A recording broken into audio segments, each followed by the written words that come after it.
Bueno, buenas noches. Martín Fernández, abogado, integrante de Y el Sur, también figura en los cuadros de lo que es la UDELAR, persona que tuvo muchísimo que ver en la composición, articulado y redacción de la Ley 19.172 sobre regulación del mercado de cannabis. Eh, Espero que estés bien y muchísimas gracias por el tiempo que nos estás dedicando, Martín. Por favor, un gusto siempre. Igualmente por acá. Bueno, el tema que nos convoca concretamente es estos dichos de radio con respecto a la posible baja del registro de autocultivadores principalmente, eh, el cual se anunció sin mayor contenido, ¿verdad?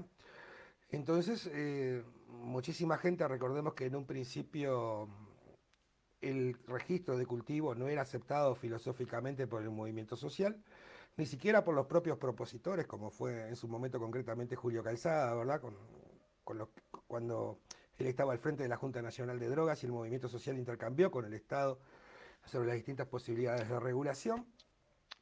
Y hoy por hoy, y ya ha transcurrido casi 7 años de la ley y su gradual implementación, la experiencia nos dice que ante un abuso policial o una mala praxis judicial, lo que da las debidas garantías a los cultivadores, principalmente, y a los usuarios también, porque también ha habido problemas en calle, ¿verdad? Distintas escaramuzas legales, es justamente el de estar registrado, ¿verdad? Eh, para comenzar, Martín, a ver si yo interpreto bien.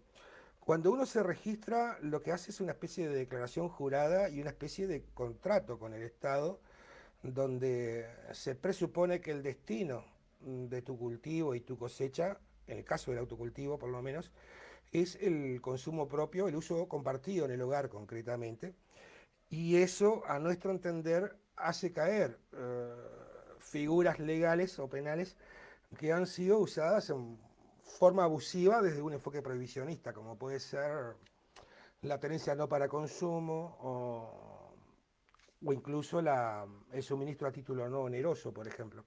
¿Es así? Sí, el registro, digamos, lo que hace es incluir a la persona en alguna de las vías para obtener, bajo esta legislación, cannabis. ¿Sí? El tema es el siguiente, no necesariamente, o la interpretación correcta, que no coincide necesariamente con la interpretación que han dado jueces, fiscales o incluso la propia policía, eh, no está registrado no quiere decir que se esté cometiendo un delito. ¿Sí? Las normas, la ley 19.172 tiene normas de carácter administrativo y tiene normas de carácter penal. ¿Sí? No necesariamente, reitero esta idea, no estar registrado significa estar cometiendo un delito porque uno tenga una posesión de sustancias, en este caso de cannabis. En eso te basás en el sentido de que a la hora de los contenidos de la propia ley, cuando habla de las faltas a la regulación, no implica cárcel en ningún momento. O sanciones administrativas, retiro del registro, pero no cárcel, ¿verdad? Claro, lo que esta legislación quiso hacer muy claramente es que haya un ámbito administrativo sancionatorio, ¿sí? Que no es el derecho sancionatorio propio del derecho penal. Para ser muy claros, el derecho penal es el que puede privar de la libertad. El derecho administrativo sancionatorio es el que impone una multa, dice que no te puedes registrar, etcétera. Pero me parece que con relación al registro, creo que esta legislación empujó a ciertas instituciones a adecuarse a sus principios y a su lógica. Por ejemplo, tuvo que empujar instituciones muy pesadas, digamos, como el Poder Judicial, como la Fiscalía, como la Policía. Y en ese sentido, me parece que, la cuestión del registro daba cierta tranquilidad, ¿no? Como, bueno, si va a haber registro, va a haber ciertas posibilidades de controlar todo esto nuevo que nos vienen a cambiar. Cuando se estaba discutiendo la legislación, y como bien vos decías, había muchos actores que no estábamos de acuerdo con el tema del registro, pero que se entendía como una concesión, digamos, a una política como de mayor importancia, digamos. En principio, poder establecer una política de drogas y sobre todo vinculada al cannabis de manera más racional, que tendiera a un mercado regulado, etcétera, parecía algo que podía ser loable o era una política a la cual había que impulsar, pero siempre teniendo en cuenta que el registro, y creo que esto lo dijo mucha gente en su momento, el registro tenía que tender a desaparecer, porque de alguna manera podía ser una herramienta que ayudara a la estabilización de la norma, de un sistema nuevo y un cambio de paradigma, etcétera, pero que no era una herramienta que de alguna manera respetara ciertos principios que ahora vamos a mencionar. Esta concesión además no tiene que ver solo con las instituciones en lo local, creo que también tenía que ver con una realidad, con un contexto geopolítico complejo, ¿sí? En el momento en el que se sanciona la legislación, creo que ninguno de los dos países limítrofes estaban, por más que podíamos pensar en cierta afinidad ideológica, política, digamos, no estaban muy de acuerdo en el camino o en el trayecto de la legalización o de la regulación. Entonces, no estábamos en un contexto geopolítico favorable en lo regional y por supuesto que en lo internacional tampoco, porque de alguna manera todos recordarán que se estaba diciendo que la JIFE nos dijo desde piratas hasta cualquier cosa. Entonces, creo que la herramienta, reitero, del registro, en ese momento era útil en este sentido, ¿no? En la concesión de que había que instalar una política que a su vez desinstalara 100 años de prohibicionismo. Entonces, desde esa perspectiva, sobre todo para organizaciones que trabajan en derechos humanos y que tienen el recuerdo claro y el recuerdo en el cuerpo de muchas personas, lo que significaba tener que registrarse o que fuera registrado o que el Estado te pudiera registrar en el periodo del terrorismo de Estado, no era algo simpático. Pero reitero, entonces, digamos, en esta idea de conciliación o de concesión a una política de mayor importancia, digamos, de alguna manera se entendía que podía ser una herramienta útil. Bien. Ahora, el registro en sí vulnera principios que tienen reconocimiento, por supuesto, constitucional y que tienen reconocimiento en los tratados internacionales de derechos humanos a los que Uruguay ha adherido. Por ejemplo, el principio de libertad, ¿no? Y esta idea la podemos sustentar en la Constitución de se pueden consumir las sustancias y el principio del artículo 10 de la Constitución, que está el principio de libertad, como decía, digamos, nadie puede ser obligado a lo que la ley no mande, ni puede ser privado de ella si esto no afecta al orden público o a terceros. Entonces, dentro de este principio de libertad, esta idea del registro puede tener que ver o puede estar afectando este principio de libertad. Digo como para ir pensando ciertos principios que podrían hacernos inclinar hacia registros sí, registros no, como estaba planteada la convocatoria. Creo que también además vulnera otro principio muy importante, que es el principio de igualdad, que también tiene raigambre constitucional. ¿Por qué? Porque introduce un tratamiento discriminatorio sobre el uso de determinadas sustancias sin que exista una base empírica o una base racional para hacerlo. Y no me refiero digamos, a los adolescentes, que tampoco pueden utilizar, supuestamente, o no pueden acceder al mercado de bebidas alcohólicas, pero sí para las personas adultas que en uso de su libertad pueden ir perfectamente a comprar bebidas alcohólicas sin tener ningún requisito, y sí, para usar cannabis o acceder al mercado de cannabis, tienen que hacer un registro previo. Entonces esto, ¿por qué puede introducir o puede significar una violación al principio de igualdad? Porque no hay una base científica, no hay una base empírica que permita introducir esa desigualdad, ¿sí? Más que la existencia del prohibicionismo y estas concesiones que veníamos diciendo. Pero, digamos, lo menciono como otro de los principios que podrían estar siendo agredidos de alguna manera por la idea del principio, del registro, perdón. Ahora, ¿qué garantiza el registro? Bueno, de alguna manera, y teniendo en cuenta, y lo sabemos todas las personas que estamos viendo esto y que participamos de estas movidas, que han habido excepciones, que se han procesado personas que tenían registro, que estaban dentro de las cantidades, o sea, no vamos a lo, digamos, a la parte grosera de los errores jurídicos, sino a analizar la regularidad de cómo se ha extendido este fenómeno. En principio, el registro garantiza o brinda seguridad jurídica. Me parece que esto es importante, porque al estar dentro del marco de la legislación, uno puede, pese a que la policía pedía el carnet de registro y etcétera, digamos, un carnet que nunca existió. Nunca existió, Sergio. Pero, bueno, de alguna manera esto era solicitado, creo que confiere cierta seguridad jurídica. Nos gustaba en ese momento de las primeras batallas jurídicas hablar del paraguas de la legislación, ¿no? Tener el registro nos ponía abajo de este paraguas de la legislación.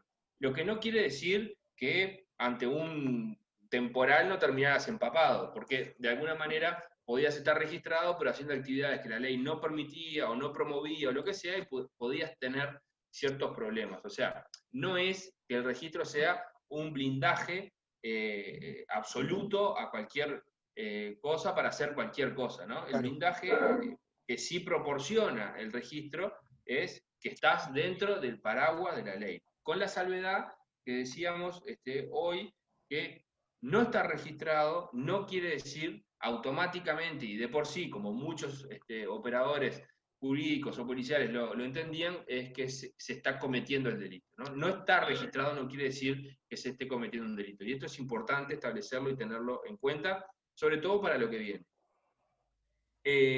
Por otra parte, también me parece que el registro limita la arbitrariedad, ¿no? El estar dentro de este paraguas normativo nos ayuda a que las arbitrariedades sean menos y se puedan generar de manera más excepcional. En todo caso, lo que sí sucede además es que se genera una herramienta de defensa para personas que sean de alguna manera afectadas por las autoridades en su legítimo derecho a usar determinadas sustancias. Entonces, al estar registrado, creo que también siguiendo esta lógica de la seguridad jurídica, hay un cierto límite a la arbitrariedad. Eso en lo que garantiza, en lo que genera y en lo que contribuye a estar dentro de estos registros, ¿sí?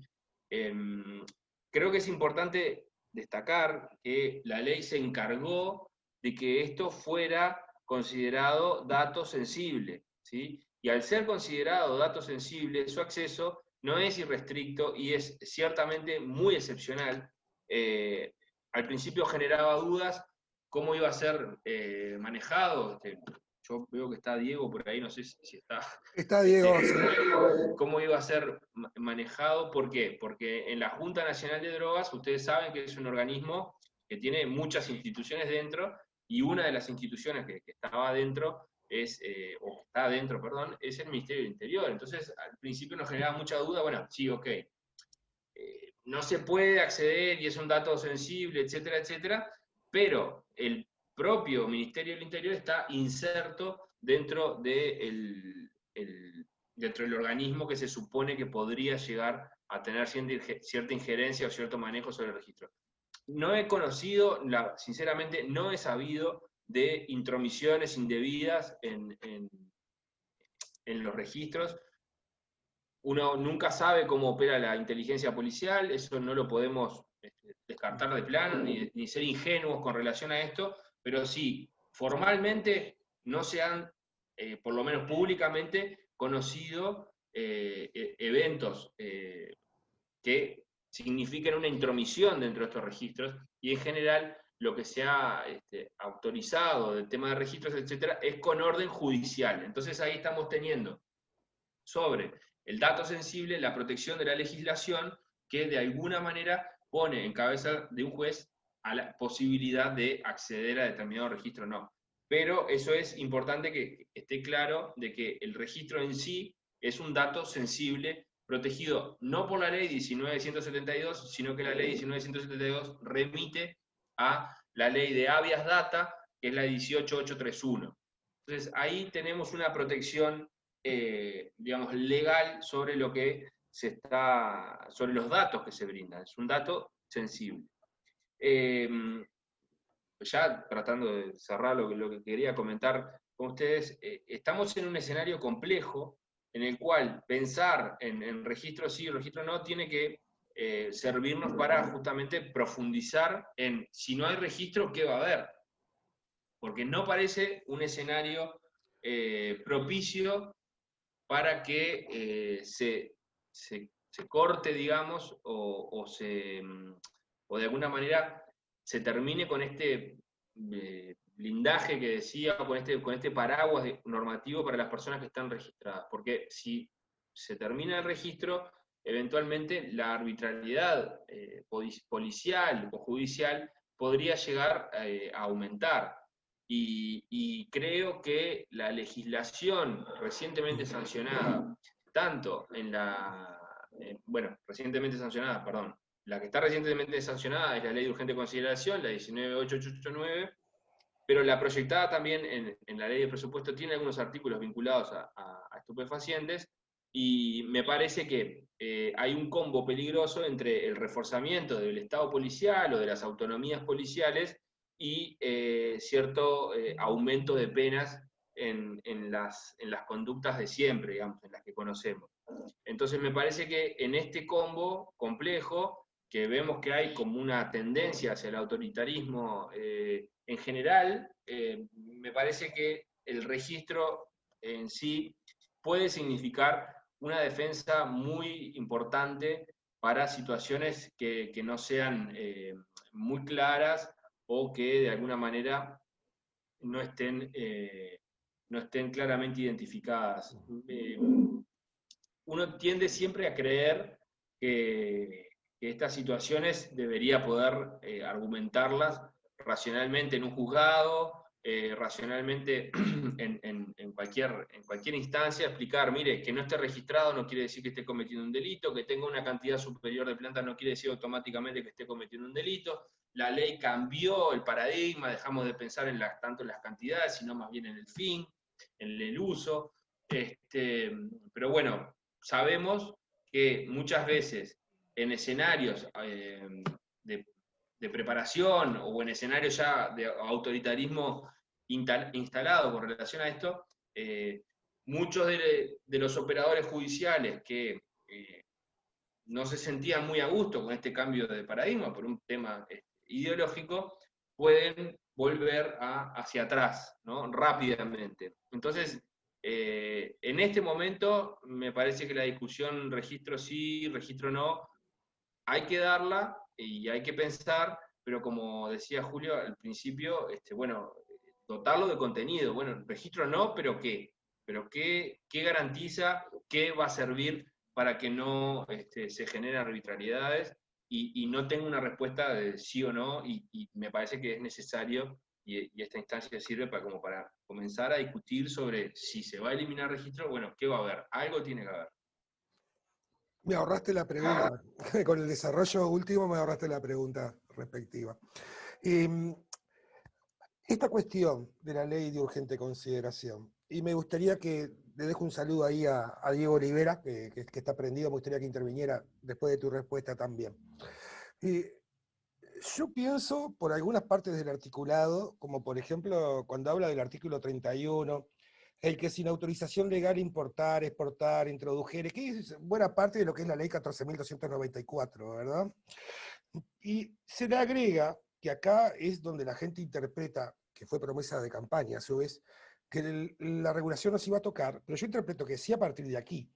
quedará exento de responsabilidad del que transportare, tuviera en su poder, fuere depositario, almacenario, poseyere, perdón, una cantidad destinada a su consumo personal, lo que será valorado por el juez conforme a las reglas de la sana crítica. Sin perjuicio de ello, se entenderá como cantidad destinada al consumo personal hasta 40 gramos de marihuana, asimismo los clubes, etcétera, etcétera.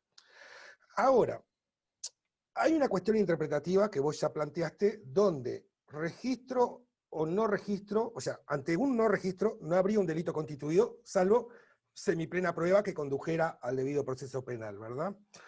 O bien tampoco es punible en un principio, salvo que se demuestre que eso tiene como destino el tráfico, a partir de la 1972, estamos hablando, ¿verdad? El exceso de stock o el exceso de plantas tampoco es un crimen por sí. Sin embargo, en este articulado de la LUC se fijan las cantidades, y yo lo que interpreto es que a partir de sobrepasado ese límite, estaríamos constituyendo un delito, el cual, según otros articulados, se vuelve inescarcelable. ¿Esto es correcto? En el nuevo proceso penal no deberían haber delitos inescarcelables, porque la lógica es que la prisión preventiva, la anterior prisión preventiva, es una lógica de una medida cautelar, ¿sí? Es decir, que la persona tendría que tener el juicio en libertad bajo el nuevo proceso. Estar por encima de las cantidades también es un error interpretativo por parte de algunos actores judiciales que dicen, bueno, si estás por encima de la ley, si estás por encima de la cantidad que establece la ley, estás cometiendo un delito. Y eso no tiene que ver tanto con la cantidad, sino como bien vos dijiste, bueno, ¿cuál es el uso? Si yo le estoy dando un uso a esa sustancia, en realidad puedo tener 5 gramos en mi poder, pero estar archidemostrado que estoy vendiendo, y ahí no me va a salvar que esté por debajo de los 40 gramos.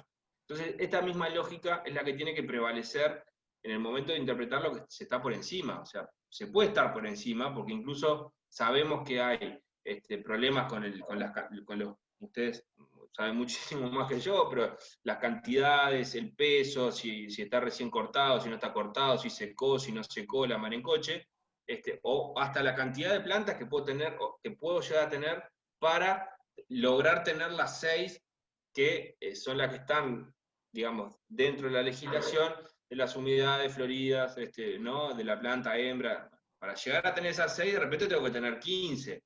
Entonces, bueno, esto creo que se ha logrado que se entienda por parte de gente que antes, como sabemos, agarraba la planta y con la tierra la pesaba en la balanza y decía, todo esto es droga. Entonces, creo que ha existido un avance. Pero reitero, estar por encima de las cantidades de por sí no es ningún delito si no se puede acreditar un uso que no sea el uso personal. Tenemos un problema cierto con la tenencia no para consumo. La tenencia no para consumo termina siendo, digamos, no me da la prueba para acreditar un tráfico, pero como tenés un exceso de las cantidades reguladas, bueno, voy a pelearte el tema de la tenencia no para consumo. Los delitos de tenencia en sí, o sea, el tener algo, si no representa un peligro para nadie, no deberían ser delitos. O sea, la constitucionalidad del delito de tenencia no para consumo es dudosa en un esquema de derecho penal democrático, pero excede un poco lo que podemos hablar acá, pero la tenencia no para consumo sigue estando. Entonces, muchas veces es utilizada la tenencia no para consumo como para criminalizar conductas que en realidad no entrañan una afectación al bien jurídico, tampoco entrañan una conducta delictiva en sí, sino que es simplemente estar por encima de las cantidades reguladas en la ley. La interpretación conforme a los principios de la ley y a una política de drogas que se trató de implementar a partir de esta ley, es que estar por encima de las cantidades no significa de por sí de estar cometiendo un delito de ninguna manera. Pero bueno, sobre esas cosas creo que hay que trabajar. Las modificaciones que estableció la LUC, incluso alguna legislación anterior ya, tienden al incremento de las penas, a hablar de los grupos si hay grupos criminales, creo que va por ese lado, y por ahora no ha existido ninguna legislación que tienda a quitar registro o a generar una legislación de distinto signo. Creo que, teniendo en cuenta que ya pasó la ley de urgente consideración y que en el proyecto de ley de presupuesto, por lo que he podido mirar por arriba, no habría, digamos, ninguna modificación a esto, no sé cuál sería el escenario legislativo en el cual se daría, pero bueno, como nos sorprenden todos los días, no sé qué va a pasar con eso. Claro, perdón, estaba activando el audio. Sí, o sea, hay como una falta de coherencia entre distintas institucionalidades, ¿verdad?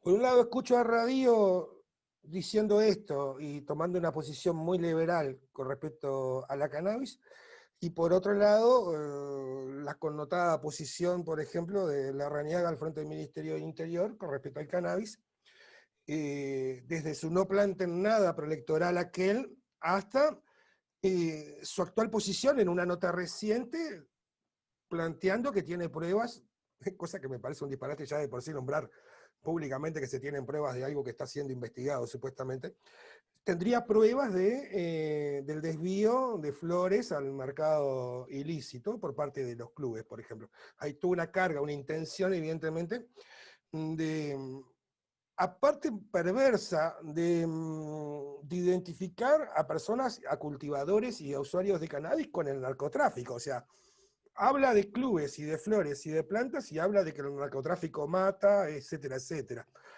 Siendo que yo no conozco ningún cultivador aquí en Uruguay que ande con una metralleta bajo el brazo, por decirlo en criollo, ¿verdad? Por otro lado, el caso de esta mujer que ingresó a cárcel apenas 11 gramos, ¿verdad?, de marihuana y tiene una condena de 4 años, ¿verdad? Una condena muy pesada, con todo lo que significa para la desarticulación del núcleo familiar y quizá la perpetuación de la violencia, ¿verdad?, sistémica hacia sus hijos, etcétera, etcétera. Y aquí me gustaría, además de escucharte a vos, a Diego, si está por ahí con respecto a esto, ¿ah? Y en la práctica, eh, evidentemente yo lo que leo, con lo que vos me estás diciendo, y ese contexto, es que no es favorable una, una baja del registro, ¿verdad?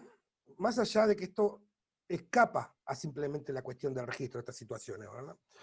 Eh, ¿Cuál sería el camino para vos, legal, a la hora de enfrentar este tipo de situaciones que ni siquiera se pueden ser nombradas como tráfico, por lo menos filosóficamente, ¿verdad? ¿Cuál debería ser el espíritu de nuestra legislación para realmente terminar con esas cuestiones de injusticia, desde mi punto de vista por lo menos, pero que es innegable que hay un trasfondo de injusticia social, ¿verdad? De desigualdad absoluta. Con relación a lo que me comentaste del caso de la mujer que ingresó, esos casos son muy complejos porque además muchas veces obedecen a una situación de hasta presión desde el lado de adentro, digamos, del establecimiento, y normalmente o muchas veces son las mujeres las que terminan encarceladas por este tipo de conductas que, que tienen como un componente desde la perspectiva de género como muy importante. Son en algunos casos incluso hasta víctimas en este sentido. Creo que la respuesta de la legislación es excesivamente dura. Se volvió a aplicar el viejo artículo 36 de las agravantes.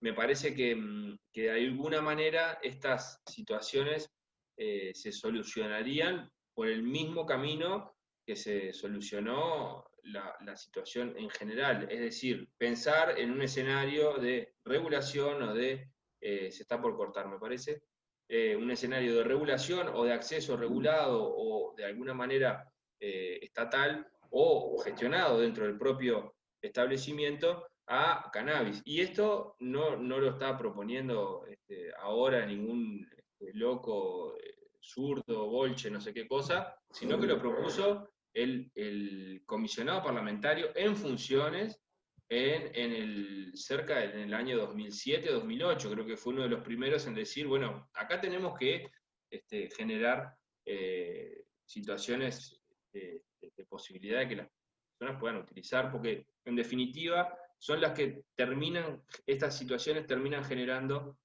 estos escenarios de ingreso de drogas. Obviamente me van a decir, si no es marihuana van a ingresar pasta, si no es pasta van a ingresar armas.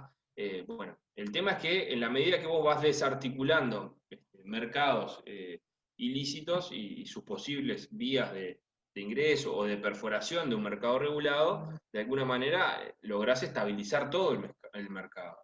Pero bueno, está Diego ahí que sabe esto.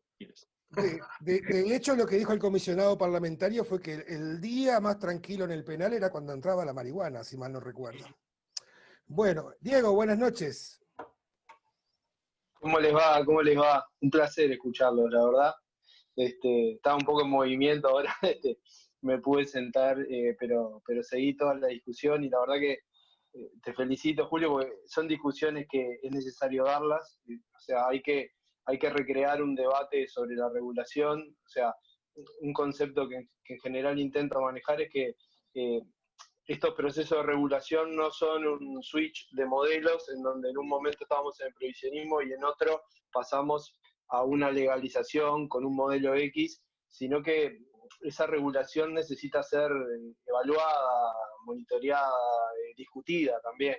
Sobre todo la uruguaya, que cuando se define tenía muy pocos parámetros de comparación a nivel internacional y por lo tanto hubo mucho de diseño teórico sobre elaboraciones potentes que había y hubo un buen proceso de consulta internacional, pero claramente estamos en tiempo de poder hacer evaluaciones y la evaluación que venía haciendo Martín sobre pros y contras del registro me parece excelente. Sobre eso lo único que quisiera decir es que el registro tiene mucho que ver también con restricciones que tiene nuestra legislación sobre cannabis que están basadas en una concepción sanitaria o de salud pública. Y ahí hay todo un terreno de discusión, ¿no? O sea, para poder controlar que las personas compren un máximo estricto de 40 gramos mensuales por la vía de la venta al público, es necesario mantener un registro. Para controlar, para que el Estado controle que las personas tienen una vía de acceso exclusiva, que es uno de los principios, digamos, o de los componentes del diseño de la regulación uruguaya, que es que no te abasteces por más de una vía simultánea, también hay que tener registro. Entonces, yo creo que está bien discutir el registro, pero creo que hay un paso previo que es discutir si estas restricciones que en su momento se pensaron son efectivamente necesarias para mantener un equilibrio entre legalización del mercado e impacto negativo en la salud pública. Porque la comparación con el alcohol se impone y en general se hace en esto, ¿no? Es decir, si yo puedo comprarme 3 cajas de whisky con las cuales podría perfectamente, si tomara todo el tóxico, digamos, que está ahí, me conduciría a un coma alcohólico y me generaría grandes problemas para la salud. Esto no pasa con la marihuana, pero sin embargo la marihuana tiene una historia regulatoria previsionista y eso lleva como a una distorsión en ese sentido. El modelo uruguayo de todas maneras es reconocido internacionalmente porque mantiene buenos estándares y de hecho los indicadores de salud pública son muy buenos a 3 años de implementación completa. Entonces creo que eso también es parte, porque ahí hay una concepción de cuánto el Estado tutela las decisiones individuales. Ahí está el tema de la libertad que Martín lo colocó muy bien. ¿Es necesario que el Estado tutele el máximo adquirido por las personas o las personas con información suficiente y ciertos criterios de comercialización cuidada? Bueno, pueden autogestionarse este tema para sí mismos, ¿no? Y lo otro que comentaba Martín es cierto, un país legalizador en un contexto previsionista, entonces para evitar el efecto frontera hay que mantener un cierto control y bueno, eso es parte de lo que tendremos que seguir discutiendo y están discutiendo en México, están discutiendo en Colombia, o sea, es interesante que sea regionalizado en Argentina, ni que hablar, que sea regionalizado fuertemente esta discusión. Con respecto a lo que decía Martín, me gustaría también aclarar que él fue muy claro en los reaseguros jurídicos de la información que está resguardada en los registros. Yo sumaría a eso el componente técnico e informático del almacenamiento de los datos, que realmente tiene estándares, y eso lo puedo acreditar porque participé directamente de esa implementación. Fue, digamos, de las cosas en las cuales el IRCA le puso más trabajo, más inteligencia, funcionarios muy capacitados, en un contexto de gran desarrollo del gobierno electrónico y de la seguridad informática. Entonces, digamos, ninguno de quienes fuimos funcionarios, por más que lo seamos del más alto nivel, podríamos acceder a esos datos porque se requiere para operar en ese servidor una decisión judicial que habilite la convergencia de 3 llaves físicas, es decir, que este servidor no se accede con contraseñas, sino que se accede con llaves físicas. Hay que hacerse presente en el servidor 3 tenedores de llaves, de 7 tenedores de llaves, 3 se tendrían que hacer presentes simultáneamente para poder desanonimizar los datos. O sea, vincular la información de día de compra, cantidad de compra o alguna similar con, eso para el caso de la venta, con los datos de nombre, apellido y demás datos identificatorios. O sea que ahí también hay un componente de fuerte resguardo que por supuesto no es inviolable. O sea, ningún sistema informático es completamente inviolable. No, y sobre esto último, ya digamos, para cerrar, perdón si me extendí un poco, pero claro, esto que venían hablando, o sea, coexisten en este momento, siempre sucedió así, pero particularmente en este momento uno ve que coexisten narrativas y paradigmas vinculados al control de mercado de drogas muy distintos, ¿no? Ayer, bueno, en el Senado es recurrente escuchar a la bancada de Cabildo Abierto. El otro día Domenech volvió sobre esto con la idea, y menciona Cabildo Abierto porque es parte de la coalición de gobierno, integra el Consejo de Ministros y demás, bueno, Ministerio de Salud Pública, ni que hablar. Domenech hablando de, bueno, del famoso deterioro de los valores, ¿no? De los valores de convivencia, y señalando, hacen cola para comprar el porrito, como diciendo que ese es uno de los indicadores en los cuales vemos el deterioro de valores de la sociedad. O sea, volviendo a la vieja narrativa de uso de drogas, es inmoral, es peligroso, genera riesgo para la convivencia, deteriora los códigos de convivencia, o sea, todo un entramado simbólico que es el que obviamente conforma los cimientos del previsionismo y del punitivismo en drogas. Es decir, pensar que no hay puntos medios, que lo que se debe hacer con los mercados de drogas y por lo tanto con quienes participan, ya sea produciendo o accediendo de alguna manera, es simplemente eliminarlos, y que para eso hay que desplegar la fuerza del Estado, digamos, la potencialidad coercitiva del Estado en su máxima expresión. Y esto parece tener un reflejo bastante claro en esta idea y en este discurso de Larrañaga de instalar la peligrosidad de los clubes de membresía, ¿no? O sea, que es un poco en lo que viene insistiendo cada vez con más fuerza Larrañaga, de plantear que los clubes de membresía son un riesgo para la seguridad y que de alguna manera están perforados por desvíos. O sea, queriendo ubicar el problema de los mercados de drogas, que por supuesto existen, y del crimen organizado, en los clubes de membresía. ¿Que podrá haber algún desvío? Podrá haber. Digo, yo no soy nadie para negarlo. Obviamente para eso el Estado tiene cuerpos fiscalizadores y de investigación, pero lo que sí es claro es que la enorme mayoría de quienes integran los clubes de membresía no tienen ningún, digamos, espíritu u objetivo de ilegalidad o de transgresión o de afectación de derechos de terceras personas o de constituirse en grupos violentos ni nada que se le parezca. Es decir, no representan una amenaza para la seguridad y por el contrario, realizan un gran esfuerzo para desplazar el mercado ilícito. Eso es lo que realizan los clubes.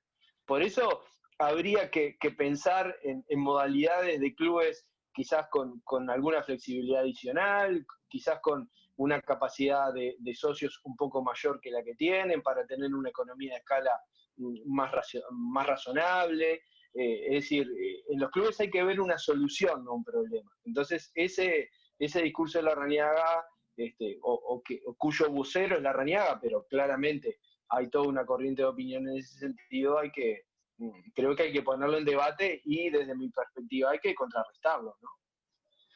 Muchísimas gracias, Diego. No, hizo un regalito ahí Zoom, que había eliminado el límite de los 40 minutos, así que excelente. No todo es capitalismo, parece, en las redes. Para quien no lo sepa, Diego Olivera fue hasta hace poco, bien poco, director o presidente, secretario nacional de drogas, ¿no? A nivel de la Junta Nacional de Drogas, y presidente pues, o director político de lo que es el IRCA concretamente, y hoy por hoy desarrolla su actividad como senador. Hay un tema recurrente en todo lo que han dicho, que es la comparación que se hace en quienes defienden o festejan la baja del registro, con respecto a comparar el alcohol con la marihuana. Pero nos olvidamos del detalle de que justamente el alcohol no es perseguido y la marihuana sí. Entonces, esa inercia o esa suerte de inercia punitiva o prohibicionista que Martín nombraba más temprano, sigue vigente y pretende regresar, y encima legislativamente, ¿verdad? Y me hiciste acordar, Diego, de un artículo de La Mañana, el diario La Mañana, donde se habla de que el tema por ejemplo, del desafuero de Manini, tiene en parte que ver con el lobby internacional de la cannabis. Algo, a mi entender, bastante delirante, ¿no? Pero retomando el tema, porque esto va muchísimo más allá del tema de fumar o no. Para mí, el tema de la ley de urgente consideración, cruzado con la regulación y el consumo y el uso de drogas en general, más allá de la cannabis, afecta en alguna parte de su articulado incluso la libre expresión. Por ejemplo, el artículo 34, que dice, el que sin autorización legal a título oneroso o gratuito, acá volvemos a la hipótesis de tenencia y justamente esta figura, suministro a título no oneroso, suministrare, aplicare o entregare las sustancias mencionadas en la presente ley, y acá es lo importante, lo de la libertad de expresión, o promoviere, indujere o facilitare su consumo, será castigado con pena. ¿Qué pasa? Yo recuerdo que la regulación de por sí habla del tema de difundir la imagen de la marihuana y eso, pero nunca hubo un afán persecutorio en estos 7 años 6 de aplicación de la ley. Sin embargo, esto no afecta directamente a la libertad de expresión, contundentemente, promover, indujer o facilitar ese consumo. ¿Qué pasa en una rueda?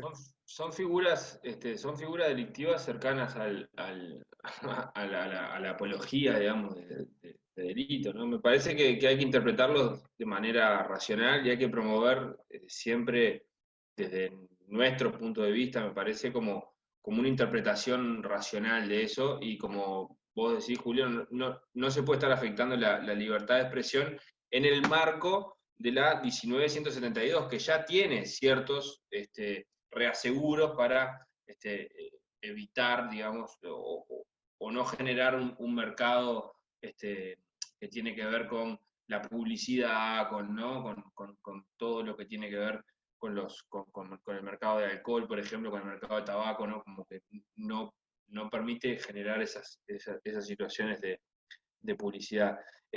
Yo quería retomar una situación que tiene que ver con esto de que siempre estamos con lo del alcohol y lo de cannabis, eso.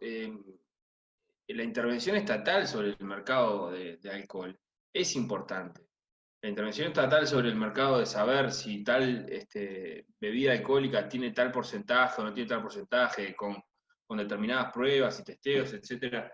Y ese tipo de cuestiones es importante. Y claro, instalar la idea de que esa actividad estatal tiene que estar vinculada también a cannabis, más allá de lo que en algún club, por eso también creo que es importante esta coexistencia del autocultivador y de la farmacia o de los clubes de membresía, porque en algunos casos las personas, por distintas circunstancias, quieren decir, bueno, yo quiero usar cannabis de tal concentración, etc. Y es casi como una cuestión más de tipo gourmet, pero la intervención sobre determinados porcentajes, que es el que se expende en las farmacias, etcétera, bueno, también tiene como su lógica en el sentido de, bueno, hay personas que no quieren acceder a ese cannabis, de ese poder, digamos, y de alguna manera pueden hacerlo. Y es necesario que el Estado esté detrás de eso, diciendo, bueno,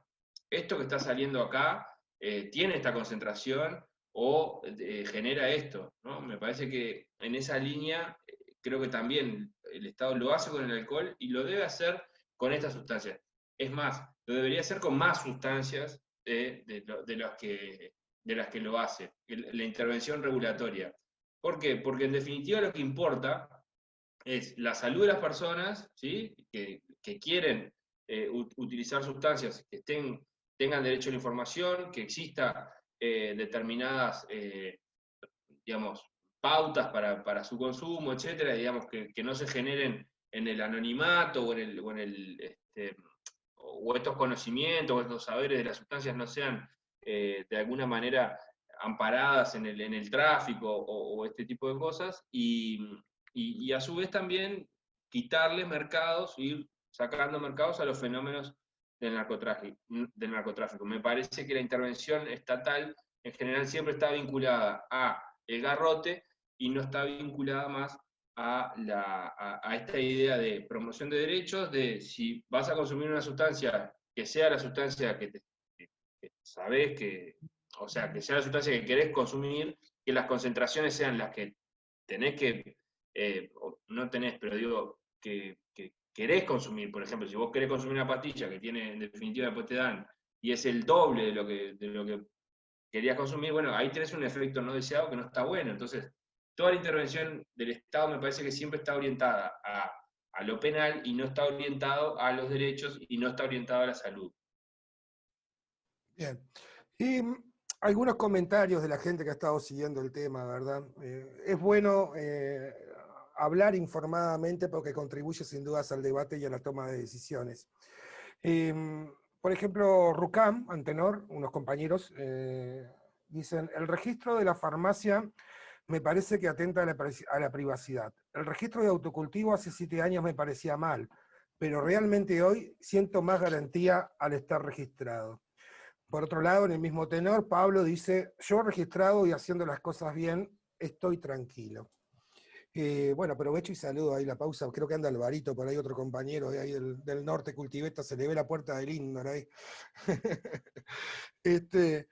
Bueno, Martín, yo te agradezco muchísimo y quisiera hacerte una pregunta que si bien no era parte de la convocatoria, brevemente, me gustaría que nos dijeras qué pasa cuando el Parlamento aprueba una ley, como se aprobó la ley de acceso y fomento a la cannabis medicinal y terapéutica a fines del año pasado, y los supuestos plazos de implementación de esa ley ya corrieron. ¿Cuál es el estatus de esa ley aprobada hoy por hoy? Las leyes no pueden dejarse de aplicar por falta de reglamentación. Nosotros tenemos un precepto constitucional, que es el artículo 332 de la Constitución, que los invito a que lo bichen, que dice que lo establecido en las leyes no puede dejar de aplicarse a causa de la falta de reglamentación. ¿Sí? O sea, lo que está establecido en esa ley es exigible ante cualquier juzgado. Y el Poder Ejecutivo ni nadie puede ir a decir, no, mire, no lo puedo aplicar porque me falta la reglamentación. No, aplíquelo. ¿Sí? Por ejemplo, si estuviéramos hablando de el derecho a acceder a, vamos a poner un ejemplo que no tiene que ver con cannabis, digamos, el derecho a acceder a determinado medicamento va a estar garantizado, punto, y ahí termina la ley. En 180 días se reglamentarán los preceptos legales contenidos aquí. Y a los 160 días se da la situación de que la persona tiene que acceder a ese medicamento que está regulado en esa ley, pero que no ha sido reglamentado. ¿Sí? Estoy poniendo un ejemplo para poder entenderlo. Digamos, ese derecho se puede exigir ante un juzgado, ¿sí? Aunque no haya sido reglamentada la ley. Lo mismo pasa con cualquier ley. ¿Sí? Entonces, con la de terapéutico y esto también, si hay alguna vulneración de derechos o si parece que el Estado está omiso en la reglamentación, se pueden hacer acciones que generen que yo pueda acceder a a lo que está previsto en la ley. Excelente. Clarísima la respuesta. ¿Hay alguien con el audio, con el micrófono abierto por ahí? Bueno, Martín, ¿querías agregar, Diego, ¿querías agregar algo tú con respecto a esta parte? No, está perfecto, Julio. Un placer escucharlo Excelente. siempre. Igualmente, igualmente.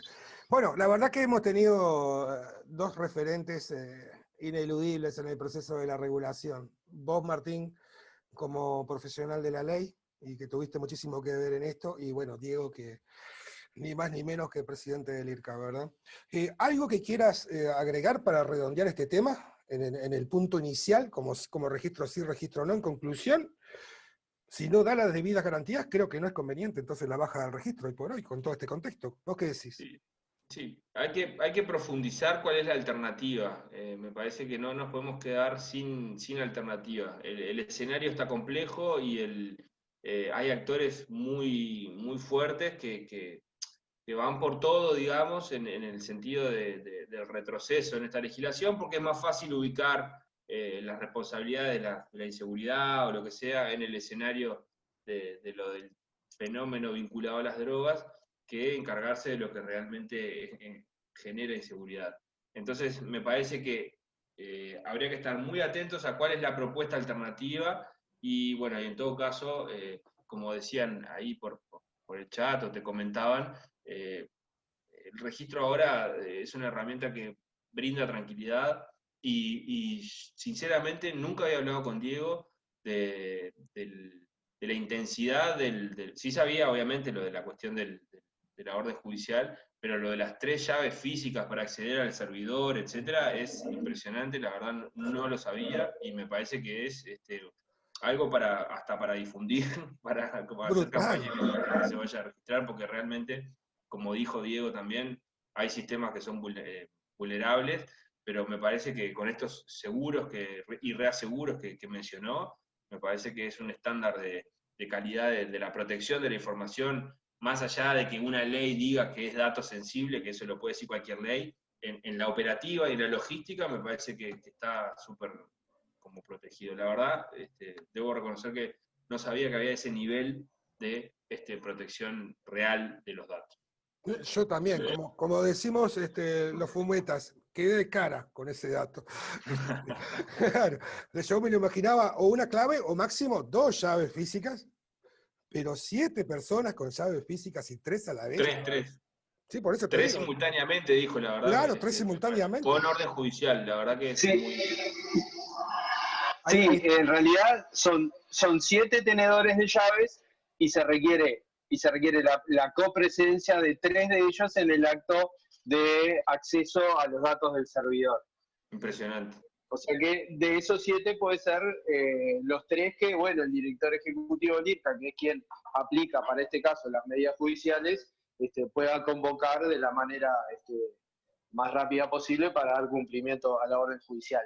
Es cierto lo de la comunicación, aunque se hizo un muy buen video animado explicativo de estas cuestiones cuando se inició el registro. No sé si recuerdan, pero en el 2017 se abrió el registro para compra en farmacias y se comenzó a vender en julio. Y en ese momento, de mayo de 2017, cuando se abrió el registro, se difundió este video que seguramente está todavía en la web, en la página web del IRCA y que estaría bueno difundir, sobre todo, no sé, piensa Julio, vos que te movés a nivel comunicacional en redes y demás, la información que contiene ese video sigue siendo tan válida como en el momento que se generó. Tomé nota de lo que me acabas de decir justamente para aprovecharlo, porque más allá de esta circunstancia, de este Zoom, me sigue ganando la idea de tratar de generar un diálogo con el Estado, que fue quizás la principal característica de todo el proceso de la regulación, algo que no sé si se ha visto en alguna otra parte del mundo. Bueno, Martín Schelsma hablaba de un proceso similar en su momento en Holanda. Un diálogo sociedad civil-Estado para regular las drogas. Y ojalá que ese diálogo amplíe, o por lo menos a analizar la posibilidad de regular otros mercados de drogas ilícitas. Lo importante es que la información ha sido de primerísimo nivel. Seguiremos haciendo estas transmisiones con otros referentes y cuando ustedes tengan tiempo nuevamente y el tema lo amerita, los vamos a convocar. Y bueno, agradecerles la presencia. La verdad que un verdadero placer. Muy contento de haberlos tenido y espero que la gente le haya servido toda esta información. Gracias a todos los demás que estuvieron a través de Facebook Live y siguiendo aquí a través de Zoom. Y bueno, manda saludos Antenor, Diego Echeverri concretamente. Excelente, compartimos la idea. Un placer. Nos vemos. Muchísimas gracias, gente. Chao, gracias. Chao, chao.